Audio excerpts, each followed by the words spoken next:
ಕಾಂಗ್ರೆಸ್ ಸರ್ಕಾರ ಗ್ಯಾರಂಟಿ ಯೋಜನೆಗೆ SC ST ಅನುದಾನ ಬಳಕೆ ವಿಚಾರ ಸಂಬಂಧ ಮಾಜಿ ಸಚಿವ ರಮೇಶ್ ಜಾರಕಿಹೊಳಿ ವಾಗ್ದಾಳಿಯನ್ನ ಮಾಡಿದ್ದಾರೆ. ಅಥಣಿಯಲ್ಲಿ ಮಾತನಾಡಿದ ಅವರು, ಈ ಸರ್ಕಾರದಲ್ಲಿ ಹಗರಣಗಳು ತುಂಬಿ ತುಳುಕ್ತಿವೆ. ಗ್ಯಾರಂಟಿ ಯೋಜನೆಗಳಿಗಾಗಿ ಎಸ್ಸಿ ಎಸ್ಟಿ ಅನುದಾನ ಬಳಕೆ ಮಾಡಿಕೊಂಡಿದೆ. ಬಡವರ ಯೋಜನೆಗಳ ಹಣವನ್ನ ಈ ಸರ್ಕಾರ ಬಿಡ್ತಿಲ್ಲ. ರಾಜ್ಯದ ಸ್ಥಿತಿ ಅಯೋಮಯ ಸ್ಥಿತಿಗೆ ತಲುಪಿದೆ. ಯಾವುದೇ ನೀರಾವರಿ ಯೋಜನೆ ಸರ್ಕಾರ ಹಣ ಬಿಡುಗೆ ಮಾಡ್ತಿಲ್ಲ ಅಂತ ಕಿಡಿಕಾರಿದ್ರು.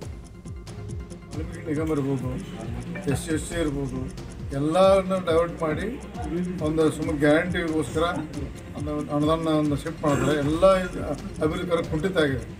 ಎಲ್ಲ ಇಡೀ ಜಿಲ್ಲೆ ಇರ್ಬೋದು, ರಾಜ್ಯದ ಮೂಲೆಗೆ ರಸ್ತೆ ಇರ್ಬೋದು, ನೀರಾವರಿ ಸ್ಕೀಮ್ ಇರ್ಬೋದು, ಯಾವುದೇ ಸ್ಕೀಮ್ಗೆ ದುಡ್ಡು ಬರ್ತಾ ಇಲ್ಲ. ಭಾಳಷ್ಟು ರಾಜ್ಯ ಸ್ಥಿತಿ ಅಧೋಗತಿ ಹೋಗಿದೆ. ಯಾಕೆ ನೂರಾರು ಕೋಟಿ ಬಡವರಿಗೆ ಬಂದು ಎಸ್ ಟಿ ಜನಾಂಗಕ್ಕೆ ಬೋರ್ ಇರ್ಬೋದು, ಅವ್ರ ಸೈಕಲ್ ಇರ್ಬೋದು, ಸಣ್ಣ ಪುಟ್ಟ ಉದ್ಯೋಗಕ್ಕೆ ಅಂಥ ಹಣವನ್ನು ಖಾಸಗಿ ಬ್ಯಾಂಕ್ ಆಂಧ್ರದಲ್ಲಿ ಹೈದರಾಬಾದ್ ಶಿಫ್ಟ್ ಮಾಡಿ ನೇರವಾಗಿ ಬೇರೆ ಅಕೌಂಟ್ ತೊಗೊಂಡು ತಮ್ಮ ಖಾತೆಗೆ ಮಾಡಿದ್ದಾರೆ. ಮತ್ತು ಅದ್ರ ಬಗ್ಗೆ ಒಬ್ಬ ಲೆಕ್ಕಾಧಿಕಾರಿ ಆತ್ಮಹತ್ಯೆ ಮಾಡ್ಕೊಂಡ್ರೆ.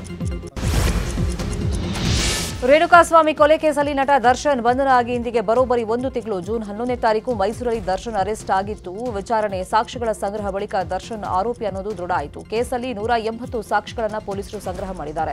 ಒಟ್ಟು 17 ಆರೋಪಿಗಳನ್ನು ಬಂಧಿಸಲಾಗಿದೆ. ಕೊಲೆಗೆ ಬಳಸಿದ 9 ವಾಹನಗಳನ್ನು ಸೀಸ್ ಮಾಡಲಾಗಿದೆ. ಪ್ರಕರಣದ ತನಿಖೆ ಮುಂದುವರೆದಿದೆ. ಪರಪ್ಪನ ಅಗ್ರಹಾರ ಜೈಲಲ್ಲಿರುವಂತಹ ದರ್ಶನ್ ಭೇಟಿಗೆ ನಿನ್ನೆ ಪತ್ನಿ ವಿಜಯಲಕ್ಷ್ಮಿ, ಮಗ ಆಗಮಿಸಿದ್ರು. ಇನ್ನು ದರ್ಶನ್ ಮನೆಯೂಟಕ್ಕೆ ಸಲ್ಲಿಸಿರುವಂತಹ ಅರ್ಜಿ ವಿಚಾರಣೆಯನ್ನ ಕೋರ್ಟ್ ಮುಂದೂಡಿದೆ. ಪರಪ್ಪನ ಅಗ್ರಹಾರ ಜೈಲಿನಲ್ಲಿರುವ ದರ್ಶನ್ ಗೆಳತಿ ಪವಿತ್ರ ಗೌಡ ಕಣ್ಣೀರಾಗ್ತಿದ್ದಾರಂತೆ. ದರ್ಶನ್ ಮುನಿಸಿಕೊಂಡಿರುವುದರಿಂದ ಪವಿತ್ರ ಆತಂಕಕ್ಕೀಡಾಗಿದ್ದಾರಂತೆ. ನಿನ್ನೆ ಪವಿತ್ರ ತಾಯಿ ಜೈಲಿಗೆ ಭೇಟಿ ನೀಡಿದ್ರು. ಈ ವೇಳೆ ತಾಯಿ ಬಳಿ ಪವಿತ್ರ ಕಣ್ಣೀರು ಹಾಕಿದ್ದಾರಂತೆ. ಪರಪ್ಪನ ಅಗ್ರಹಾರದಲ್ಲಿರುವಂತಹ ನಟ ದರ್ಶನ್ ಮತ್ತು ಪವಿತ್ರ ಗೌಡರನ್ನ ವಕೀಲ ನಾರಾಯಣಸ್ವಾಮಿ ಪ್ರತ್ಯೇಕವಾಗಿ ಭೇಟಿ ಮಾಡಿದ್ದಾರೆ. ಬಳಿಕ ಮಾತನಾಡಿದ ವಕೀಲ ನಾರಾಯಣಸ್ವಾಮಿ, ಜಾಮೀನು ಪ್ರಕ್ರಿಯೆಗಳ ಬಗ್ಗೆ ಮಾತುಕತೆ ನಡೆಸಿದ್ವಿ. ಮುಂದಿನ ಕಾನೂನು ಹೋರಾಟದ ಸಾಧ್ಯತೆಗಳ ಬಗ್ಗೆ ಚರ್ಚೆಯನ್ನು ಮಾಡಲಾಯಿತು. ಉಳಿದಂತೆ ಬೇರೆ ಯಾವುದೇ ವಿಚಾರ ಚರ್ಚೆಯಾಗಿಲ್ಲ. ಜೈಲಿನ ಊಟದಲ್ಲಿ ಹೆಚ್ಚಿನ ಪೋಷಕಾಂಶಗಳು ಇರೋದಿಲ್ಲ. ಹಾಗಾಗಿ ನಟ ದರ್ಶನ್ ಪಿಟಿಷನ್ ಸಲ್ಲಿಸಿದ್ದಾರೆ. ಅಷ್ಟೇ ಅಲ್ಲದೆ ನಟ ದರ್ಶನ್ ಪವಿತ್ರ ಬಿಟ್ಟು ಉಳಿದವರ ಬಗ್ಗೆಯೂ ಕಾಳಜಿ ಇದೆ. ಉಳಿದ ಆರೋಪಿಗಳ ಪರ ಕಾನೂನು ಹೋರಾಟ ನಡೆಸ್ತೀವಿ ಅಂತ ಹೇಳಿದ್ರು. ಯಾಕಂದ್ರೆ ಅವರು ಒಂದು ಸೆಲೆಬ್ರಿಟಿ, ಅವ್ರಿಗೆ ಏನಾಗ್ತಾಯಿದೆ, ಫುಡ್ಡಿಂದ ಅವ್ರಿಗೆ ಸ್ವಲ್ಪ ಎಫೆಕ್ಟ್ ಆಗ್ತಾ ಇದೆ. ಅದಕ್ಕೋಸ್ಕರ ನೆಸೆಸಿಟಿ ಇದೆ ಅವ್ರಿಗೆ. ಫುಡ್ಡಿಂದ ಅವ್ರಿಗೂ ಸ್ವಲ್ಪ ಬೇರೆ ಇಲ್ಲಿ ಕೂಡ ಫುಡ್ಡಿಂದ ಯಾವುದೇ ಪ್ರೋಟೀನ್ಸ್ ಇರಲ್ಲ. ಅವ್ರಿಗೆಲ್ಲ ಅದೆಲ್ಲ ಮೇಂಟೈನ್ ಮಾಡಿದಾಗ ಸೆಲೆಬ್ರಿಟೀಸ್ ಆಗಿ ಅವರ ಕೆರಿಯರ್ಗೆ ಅದು ಭಾಳ ವೆರಿ ಇಂಪಾರ್ಟೆಂಟ್. ಅದು ಅವ್ರಿಗೆ ಅದರಿಂದ ಬೇರೆ ಪ್ರಾಬ್ಲಮ್ಸ್ಗಳು ಆಗಬಾರ್ದಲ್ಲ ಹೆಲ್ತ್ ಫ್ಯೂಚರ್ಗೆ. ಅದಕ್ಕೋಸ್ಕರ ಅವ್ರು ಹಾಕ್ಕೊಂಡಿದ್ದಾರೆ ಅಷ್ಟೇ. ಅದರಲ್ಲೇನು ಹೇಳಂಥದ್ದಿಲ್ಲ. ಪ್ರತಿಯೊಂದು ನಾನು ನಾಟ್ ಓನ್ಲಿ ಪವಿತ್ರ ಅವ್ರಿಗೆ ಅಷ್ಟೇ ಅಲ್ಲ, ಅದ್ರಲ್ಲಿ ಇರ್ತಕ್ಕಂಥ ಇನ್ನೂ ಬೇರೆ ಒಂದು 2-3 ಜನ ಹುಡುಗರಿಗೂ ಕೂಡ ಹಾಕ್ಕೊಂಡಿದ್ದೀವಿ. ಒಂಚೂರು ಡೈವರ್ಟ್ ಆಗಿಬಿಟ್ರೆ ಈ ಮ್ಯಾಟ್ರು ಆರಾಮಾಗಿ ನೀವು ಬೇರೆ ಕೇಸ್ಗಳ ಕಡೆ, ಸಮಾಜದಲ್ಲಿ ಆಗೋ ಬೇರೆ ವಿಚಾರಗಳ ಬಗ್ಗೆ ಗಮನ ಹರಿಸಿದ್ರೆ ಬಹಳ ಒಳ್ಳೆಯದು. ಯಾಕಂದ್ರೆ ಚನ್ನಪಟ್ಟಣ ಬೈ ಎಲೆಕ್ಷನ್ ವಿಚಾರ ಮೈತ್ರಿ ಪಡೆಯುವಲ್ಲಿ ಟಿಕೆಟ್ ಪಡೆಯುವ ಹಗ್ಗಜಗಾಟ ನಡೀತಿದೆ. ಒಂದೆಡೆ ಬಿಜೆಪಿ ಟಿಕೆಟ್ ಆಕಾಂಕ್ಷಿ ಸಿಪಿ ಯೋಗೇಶ್ವರ್ ತನಗೆ ಟಿಕೆಟ್ ಬೇಕೆಂದು ಒಂದಿಲ್ಲೊಂದು ತಂತ್ರಗಾರಿಕೆ ಮಾಡ್ತಿದ್ದಾರೆ.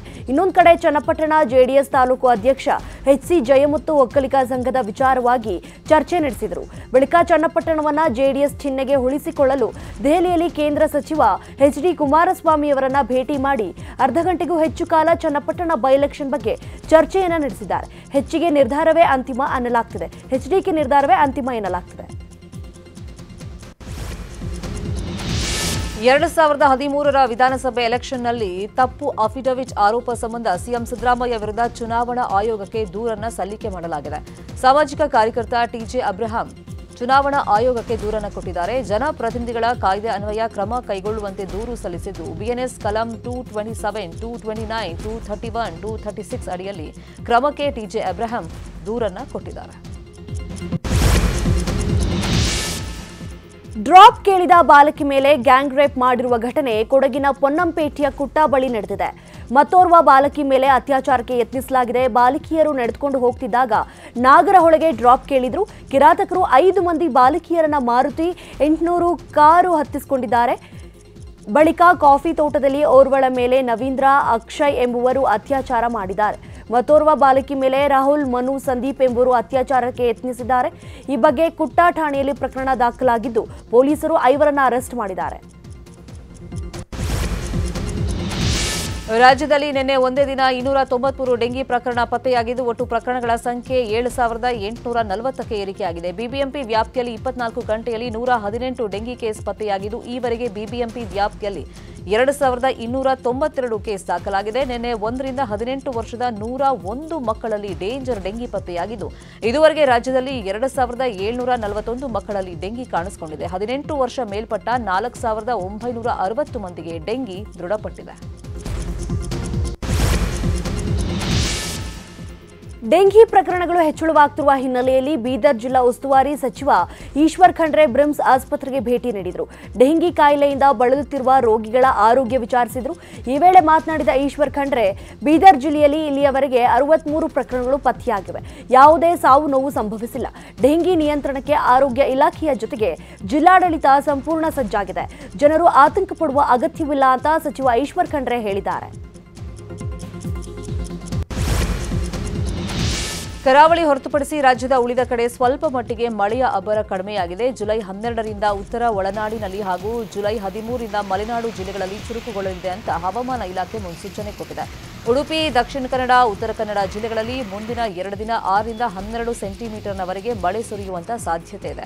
ಹೀಗಾಗಿ ಜಿಲ್ಲೆಗಳಲ್ಲಿ ಯೆಲ್ಲೋ ಅಲರ್ಟ್ ಘೋಷಣೆಯನ್ನ ಮಾಡಲಾಗಿದೆ. ಉಳಿದಂತೆ ಬೆಳಗಾವಿ, ಧಾರವಾಡ ಜಿಲ್ಲೆಗಳಿಗೆ ಜುಲೈ 12ರಿಂದ ಯೆಲ್ಲೋ ಅಲರ್ಟ್ ಹಾಗೂ ಜುಲೈ 13ರಿಂದ 3 ದಿನ ಹಾಸನ, ಚಿಕ್ಕಮಗಳೂರು, ಕೊಡಗು, ಶಿವಮೊಗ್ಗ ಜಿಲ್ಲೆಗಳಿಗೆ ಯೆಲ್ಲೋ ಅಲರ್ಟ್ ಎಚ್ಚರಿಕೆಯನ್ನು ನೀಡಲಾಗಿದೆ. ಎಡಬಿಡದೆ ಸುರಿಯುತ್ತಿರುವ ಮಳೆಯಿಂದಾಗಿ ವಿಶ್ವವಿಖ್ಯಾತ ಜೋಗ ಜಲಪಾತಕ್ಕೆ ಜೀವ ಕಳೆ ಬಂದಿದೆ. ಜೋಗ ಜಲಪಾತ ಪ್ರವಾಸಿಗರನ್ನ ಕೈಬೀಸಿ ಕರೆದಿದೆ. ಈ ಹಿನ್ನೆಲೆಯಲ್ಲಿ ಜಲಪಾತ ವೀಕ್ಷಣೆಗೆ ಹುಬ್ಬಳ್ಳಿಯಿಂದ ಓಲ್ವೋ ಮತ್ತು ರಾಜಹಂಸ ಬಸ್ಗಳ ವ್ಯವಸ್ಥೆ ಮಾಡಲಾಗಿದೆ. ಭಾನುವಾರ ಮತ್ತು ರಜಾ ದಿನಗಳಲ್ಲಿ ವಿಶೇಷ ಬಸ್ಗಳು ಸಂಚರಿಸಲಿವೆ. ಮಾರ್ಗ ಮಧ್ಯದಲ್ಲಿ ಶಿರ್ಸಿ ಮಾರಿಕಾಂಬಾ ದೇವಸ್ಥಾನ ವೀಕ್ಷಣೆಗೂ ವ್ಯವಸ್ಥೆ ಮಾಡಲಾಗಿದೆ. ಜೋಗ ಕಣ್ತುಂಬಿಕೊಳ್ಳಲು ಸಾಕಷ್ಟು ಸಮಯಾವಕಾಶ ಕೊಡಲಾಗಿದೆ. ಬೆಳಗ್ಗೆ ಹೊರಟು ಜೋಗ ವೀಕ್ಷಣೆ ಮಾಡಿ ಸಂಜೆ ಮತ್ತೆ ಹುಬ್ಬಳ್ಳಿಗೆ ವಾಪಸ್ಸಾಗಬಹುದಾಗಿದೆ.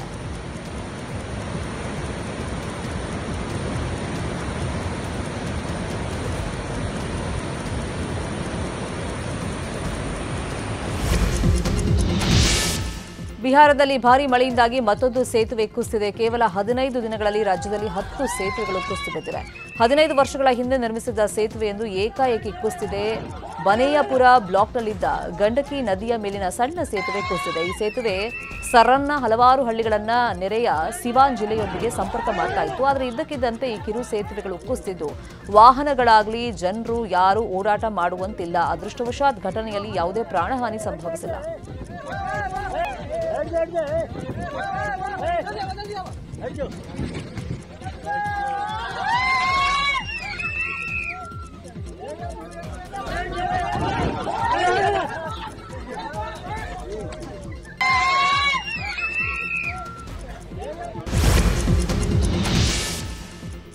ಹಿಮಾಚಲ್ ಪ್ರದೇಶದ ಮಂಡಿ ಲೋಕಸಭಾ ಕ್ಷೇತ್ರದಿಂದ ಗೆಲುವು ಸಾಧಿಸಿರುವ ನಟಿ ಕಂಗನಾ ರಾಣಾವತ್ ಜನರಿಂದ ಅಹವಾಲು ಆಲಿಸಿದ್ದಾರೆ. ಜನರು ಕೂಡ ಕಿಕ್ಕಿರಿದು ಸಮಸ್ಯೆಗಳ ಬಗ್ಗೆ ಹೇಳಿಕೊಂಡಿದ್ದಾರೆ. ನೂತನ ಸಂಸದರು ಸಮಸ್ಯೆ ಆಲಿಸಿರುವುದರಿಂದ ಸ್ಥಳೀಯರು ಫುಲ್ ಖುಷಿಯಾಗಿದ್ದಾರೆ.